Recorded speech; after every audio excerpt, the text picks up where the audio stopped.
محامي دولي بيرد على شكوى إدارة إنبي ضد أحمد عيد ويكشف الموقف القانوني للاعب. المحامي الدولي الشهير نصر عزام رد على شكوى إدارة نادي إنبي ضد اللاعب أحمد عيد لاعب نادي الزمالك والمنتهي إعارته لإنبي خلال الموسم الماضي.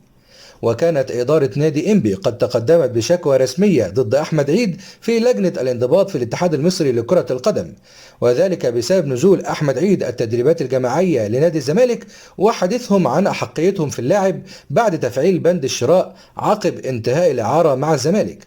نصر عزام وعبر تصريحاته الأخيرة أكد أن القوانين لا يمكن أن تجبر أي لاعب على الموافقة على عقد ثلاثي، مؤكدا أنه لا يمكن لنادي إنبي إجبار أحمد عيد أو أي لاعب آخر على اللعب لصفوفه خلال الموسم القادم.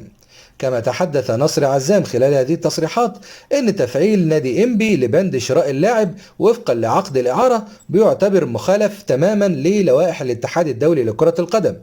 واستكمل نصر عزام تصريحاته انه بيرى ان اللاعب سوف يحسم تلك الازمه خلال الفتره القادمه، وان اختيار اللاعب للزمالك بيجعل من حق نادي الزمالك استعاده اللاعب من جديد.